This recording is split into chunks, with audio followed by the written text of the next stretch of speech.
Bienvenue en direct de la 100e foire exposition d'Angers sur le plateau Oxygène Radio avec différents invités durant tout le week-end.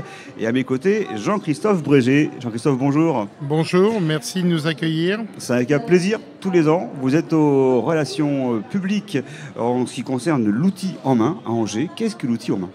Alors, qu'est-ce que l'outil en main ? C'est déjà une grande et belle famille de bénévoles passionnés, passionnants, qui transmettent leur savoir-faire manuel aux jeunes de 9 à 15 ans dans des vrais ateliers avec du vrai matériel et avec un élément important, un jeune, un bénévole pour découvrir les valeurs du travail manuel qui malheureusement autrefois a été trop décrié. Alors ça se déroule chaque semaine, le rendez-vous est le mercredi, il me semble, à Angers, où ça ?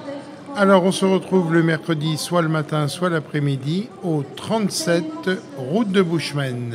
Alors, on forme les jeunes à différents métiers. La première question, c'est qui sont ces jeunes ? Vient qui veut ? Alors, on ne forme pas. C'est de la transmission et de la découverte. Hein. Et donc, ces jeunes, c'est des jeunes de partout qui peuvent venir découvrir ces valeurs du travail manuel et qui vont passer 3 mercredis avec nous pour découvrir un métier.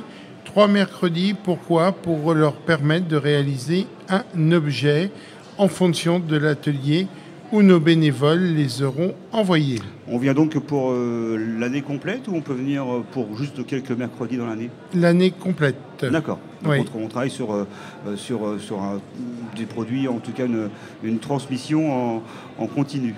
Tout à fait, c'est-à-dire que sur une année, le jeune va faire entre 30 et 32 mercredis, ce qui représente une découverte à peu près d'une dizaine de métiers.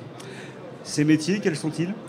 Alors ces métiers, ils sont variés, plus de 30 métiers sur l'outil en main d'Angers. Ça va aussi bien sûr de la maçonnerie à la taille de pierre, mais l'art floral, la couture, également le cuir, la peinture, l'électricité, on retrouve également la mécanique, la motoculture, les vélos. Dans notre jardin pédagogique, la maraîchage, la viticulture, c'est vraiment varié et divers, sans oublier nos tout nouveaux laboratoires de cuisine, boulangerie, pâtisserie et chocolaterie. C'est énorme. Alors, ce sont des formateurs, des transmetteurs, comment on les appelle du coup ? Ils viennent transmettre et faire découvrir. C'est d'anciens artisans. Ce sont des professionnels, c'est ça ? Tout à fait, des artisans, des commerçants, des compagnons, des ouvriers. Toute personne qui a envie de transmettre et qui a fait ça pendant toute sa carrière et qui veut aujourd'hui continuer à transmettre et à faire découvrir nos beaux métiers manuels. Combien de bénévoles ? Alors nous, sur Angers, on est pratiquement 100 bénévoles d'ici quelques jours, 70 jeunes accueillis. Et une autre chose importante, c'est également l'outil en main, c'est sur le Maine-et-Loire, 14 antennes différentes qui regroupent pratiquement 600 bénévoles. On parle de la suite, parce que ces jeunes, évidemment, on leur transmet un savoir. Qu'est-ce qu'ils deviennent après ? Alors ces jeunes, lorsqu'ils sont vraiment passionnés, ils peuvent continuer pour un apprentissage. Le dernier chiffre en date, c'est 2022, où on a à peu près 40-45% de nos jeunes qui sont partis vers les centres de formation ou les maisons des compagnons. Mais ça donne aussi l'envie de travailler avec la précision, avec le goût du bien faire. Sur notre stand, nous avons d'afficher le témoignage d'une jeune fille qui est passée par l'outil en main et qui aujourd'hui est chirurgien, mais comme elle le dit elle-même, je travaille avec des objets de précision comme j'ai travaillé avec à l'outil en main. C'est valorisant et ça montre tout l'intérêt de l'outil en main. Tout à fait, c'est enrichissant.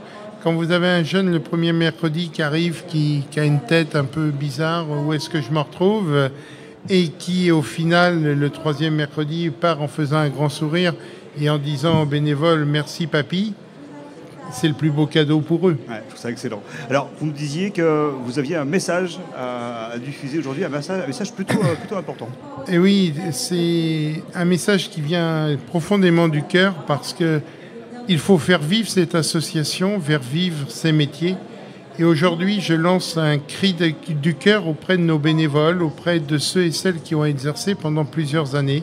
Car malheureusement, certains métiers vont peut-être demain, chez nous, ne plus avoir de personnes pour leur transmettre ce savoir. On recherche en urgence des carreleurs, des mosaïstes, des plâtriers, des staffeurs, des peintres, des plombiers, des chauffagistes. Ça, c'est des métiers essentiels et je ne cache pas que même personnellement, j'aurais le cœur triste si demain, ces ateliers ne peuvent plus vivre par manque de bénévoles. Alors, n'hésitez pas, parlez-en autour de vous, communiquez, transmettez notre numéro de portable et puis on est prêt à les recevoir et les accueillir. Qu'est-ce qui fait que ces métiers soient aussi en tension chez vous ? Ce qui fait, c'est que nos bénévoles commencent à prendre un âge certain ou un certain âge. Notre doyenne a 86 ans, elle est à l'art floral. Mais voilà, il y a également malheureusement le fait de la maladie. Arrivé à un certain âge, la maladie touche et ça disparaît. Nous avons eu en atelier peinture, tapisserie jusqu'à 6 bénévoles. Aujourd'hui, il n'y en a plus qu'un, mettons 2. Mais voilà, on a besoin de bénévoles. Il faut de ces métiers vivre. On en a besoin demain. Qu'est-ce qu'on fait si on est intéressé et quels sont les intérêts ? Pourquoi on vient bénévole chez vous ? Évidemment, c'est un enrichissement personnel ? C'est un enregistrement personnel, c'est de la convivialité, de l'amitié entre bénévoles. Je vais vous donner un exemple simple. On a des bénévoles qui se retrouvent le mardi après-midi pour taper la belote. On pourrait aujourd'hui, pratiquement à l'outil en main d'Angers, former une équipe de boules de fort. On en a plusieurs qui font de la boule de fort. Il y a un esprit de convivialité, d'amitié qui existe, qui est formidable. C'est des gens, et des hommes et des femmes exceptionnels que tous les jours, moi, j'ai plaisir à discuter et à échanger. Ils ont eu toutes et tous des parcours d'exception. Et ça, c'est formidable pour transmettre et donner l'envie à nos jeunes. Parce que le métier manuel, c'est des beaux métiers. Il faut vraiment qu'ils continuent et qu'ils perdurent le plus longtemps possible. Alors, si on est intéressé, on vient vous voir, comment ça se passe ? Alors, pendant la foire, bien sûr, vous pouvez venir nous voir sur notre stand. Et sinon, ne pas hésiter à diffuser le numéro de portable qui est le 06 36 31 34 85. Ne pas hésiter vraiment à le diffuser, qui est un numéro sur lequel on vous recevra et puis on pourra prendre rendez-vous pour échanger ensemble. La foire exposition d'Angers, on terminera par cela, c'est un rendez-vous important pour l'outil en main, pourquoi ? Pour montrer déjà nos valeurs et on a toujours plaisir et on remercie vraiment à la foire de nous inviter tous les ans. Faire plaisir de découvrir au public ce que font ces jeunes de 9 à 11 ans.